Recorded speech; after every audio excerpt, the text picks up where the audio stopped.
আছো? আশা করি অনেক ভালো আছো। তো আজকে তোমাদের সাথে আমি যে ব্লগটা শেয়ার করব, যে ভিডিওটা শেয়ার করব, সেটা কিন্তু মন দিয়ে দেখতে হবে। তো আজকে আমি যেটা শেয়ার করব সেটা হচ্ছে আমার হসপিটাল ব্যাগ গোছানো। আমি হসপিটাল ব্যাগে কী কী নিচ্ছি সেটাই তোমাদের সাথে চলো ফটাফট করে শেয়ার করে নিই। তো এখনও অবধি দেরি আছে ডেলিভারি হতে, বাট মনে হয় যে কখন কোন সিচুয়েশানগুলো হয় বলা যায় না। যেমন আমার ছেলের বেলায় যেটা হয়েছে, আমার ছেলে প্রায় সময়ের 1.5 থেকে 2 মাস আগে ডেলিভারি হয়ে গেছে, ইভেন নর্মালে হয়েছে। তো এবার ইচ্ছা আছে আমার সিজার করানো, ডাক্তারের সাথে ঠিক সেভাবেই কথা বলা আছে, কিন্তু কখন কি হয় বলা যায় না। এখন আমার অনেকটাই টাইম রয়েছে, প্রায় 1.5 মাস, কিন্তু তাও মনে হয় যে চলো ব্যাগগুলো গুছিয়ে রাখি। আর বড় বারবার করে বলছে যে গুছিয়ে নাও গুছিয়ে নাও গুছিয়ে নাও, তো সেই কারণেই এত তাড়াতাড়ি করে হসপিটাল ব্যাগ গোছানো। তো প্রথমেই আর কথা বাড়াবো না, যেহেতু হসপিটাল ব্যাগ গোছানো, তো সে কারণে ভিডিওটা সত্যি অনেকটাই লং হয়ে যাবে। তো চলো ফটাফট করে হসপিটাল ব্যাগ গোছানো ভিডিওটা তোমাদের সাথে শেয়ার করি। তো প্রথমেই যেটা লাগবে সেটা হচ্ছে 2খানা ব্যাগ। তো ব্যাগগুলো খুব সুন্দর করে ডেটল দিয়ে স্যানিটাইজ করা আছে, তো সুন্দর করে পরিষ্কার পরিচ্ছন্ন করে আমার মা রেডি করে রেখেছে। তো প্রথমে নিয়ে নিয়েছি আমি এখানে 2খানা ব্যাগ নিয়ে নিয়েছি।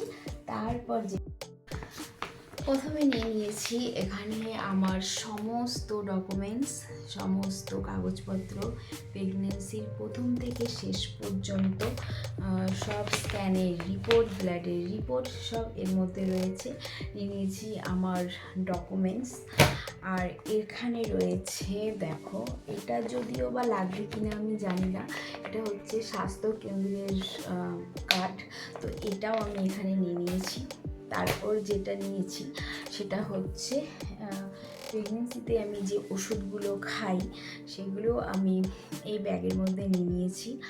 মানে স্পেশাল কোনো মেডিসিন নয়, এখন মানে প্রেগনেন্সি চলাকালীন যে আমি ওষুধগুলো খাই সেগুলো আমি এর মধ্যে নিয়ে নিয়েছি।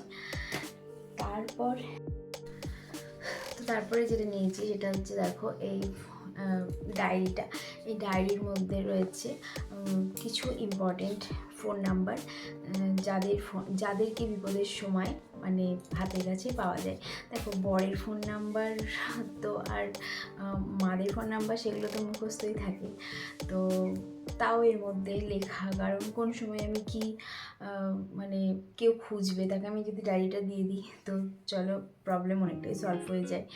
তো সেই কারণে ডায়েরির মধ্যে আমি কিছু ইম্পর্টেন্স নাম্বার, যাদেরকে আমি আমার বিপদের সময় পাবো, ঠিক তাদের ফোন নাম্বার এর মধ্যে নোট ডাউন করে রাখা রয়েছে। কিছু ছোট ছোট জিনিস, দেখো কোথায় কি প্রোভাইড করা হয় আমি তো জানি না, তো তার জন্য সব কিছু নিয়ে যাওয়াটাই ভালো। যদি লাগে তো ভালো, আর যদি না লাগে তাহলে কিছু দরকার নেই, ব্যাগের মধ্যেই থাকবে। তো ঠিক সেই কারণে ছোট ছোট জিনিস কিছু গোছানো হয়েছে, কিছু এখনও মানে নিতে হবে। আমি নিয়ে নিয়েছি এখানে, দেখো বডি অয়েল নিয়েছি। তারপর একদম মোস্ট ইম্পর্টেন্ট যেটা, সেটা হচ্ছে স্যানিটাইজার।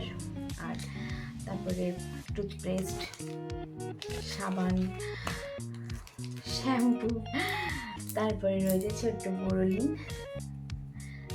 পন্স। তারপর এখনও অবধি ডাক্তারের যা মানে বক্তব্য সেটা হচ্ছে আমার সিজার হবে, তো ঠিক সেই কারণে 4টে গার্ডার, কারণ মানে অনেক কিছুই পাওয়া যায়, বাট এইসব জিনিসগুলো কিন্তু খুব মানে খুব ছোটো একটা জিনিস, বাট সেটা অ্যাভেলেবেল মানে পাওয়া যায় না। তারপর নিয়ে নিয়েছি একটা ক্যাচার, চিরুনি। তারপর যেটা নিয়ে নিয়েছি ওয়াইপস। তো এখনও কিছু জিনিস রয়েছে যেটা এর সাথে অ্যাড করতে হবে, তো সেটা নিয়ে নেব। তো তারপর যেটা নিয়ে নিয়েছি সেটা হচ্ছে, এটা হচ্ছে স্যানিটারি প্যাড, মানে স্যানিটারি প্যান্ট যেগুলো হয় সেগুলো সি সেকশন হলে কিন্তু খুব ইম্পর্টেন্ট, খুব হেল্পফুল। তো তোমরা যদি বলো যে এটা নিয়ে কোনো ভিডিও বানাতে, অবশ্যই আমি তোমাদের সাথে এটা নিয়ে ভিডিও শেয়ার করব। তো এখানে আমি ডেলিভারির পর কিন্তু নর্মাল হোক বা সিজার হোক, এটা কিন্তু মোস্ট ইম্পর্টেন্ট, ঠিক আছে? তো এটা আমি নিয়েছি। তারপর আমি যেটা নিয়েছি সেটা হচ্ছে ম্যাটারনিটি গ্রাউন্ড, যেটা পরে আমি এই যে বাড়ি আসবো। তো এই ম্যাটারনিটি গ্রাউন্ডটা আমি নিয়েছি। এটা ভালো করে স্যানিটাইজ করা আছে অবশ্যই। তারপর আমি যেটা নিয়েছি সেটা হচ্ছে এটার মধ্যে কিছু ইনারওয়্যার রয়েছে, সেটাও আমি এর মধ্যে নিয়েছি। তারপর আমি নিয়েছি একটা নাইটি, একটা হাউস কোট নিয়েছি, একটা সায়া নিয়েছি, একটা সুতির ওড়না।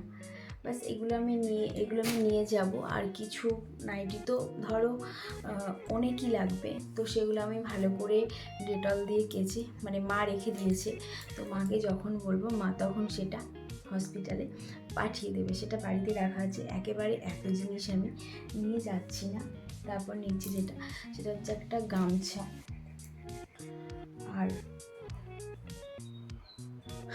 আর একটা ড্রেস, এটা আমি পরে যাব। এবার আসি, আমার গোছানো তো কমপ্লিট। এইবার যেটা নেব সেটা হচ্ছে বেবির জিনিস। দেখো, অনেকেই বলে যে মানে বেবি হওয়ার আগে কোনো কিছু কিনতে নেই। আমি ঠিক সেই কাজটাই করেছি। আমি কিন্তু কোনো কিছু কিনিনি। তো দেখো, কিছু কিনিনি, কিন্তু আবার মনে হয় যে যখন হসপিটাল থেকে বলবে যে এটা নিয়ে আসো, ওটা নিয়ে আসো, তখন কিন্তু সেই বাজার থেকে কিনে ডাইরেক্ট বেবিকে সেটা না দেওয়াই ভালো।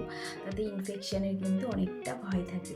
তো সেটাকে ভালো করে বাড়ি থেকে স্যানিটাইজ করে নিয়ে যাওয়া, সেটা কিন্তু অনেকটাই সময় সাপেক্ষ। তো আমি সেটা মেনেও আমি কিন্তু চলো কিছু কিনিনি। তাও আমি বেবির জন্য দেখো 2 সেট জামা প্যান্ট। তো এটা হচ্ছে আমার ভাইজির, দেখো একদমই নতুন। কি ছোট্ট ছোট্ট জিনিসগুলো বেশ ভালো লাগে। তো এখানে আমি নিয়েছি ভাইজির 2 সেট জামা কাপড়। তারপর নিয়েছি টাওয়াল, 2টো টাওয়াল ভালো করে ডেটল দিয়ে কেচে সুন্দর করে শুকিয়ে মা সব রেডি করে রেখেছে। তারপর এখানে নিয়েছি একটা সুতির কাপড়, অনেক লাগবে বাট বাড়িতে কেচে রাখা থাকবে, এত আমি নিয়ে যাব না। সুতির কাপড় আর একটা চাদর, এটাকেও আমি ভালো করে কেচে ডেটল দিয়ে নিয়ে যাচ্ছি।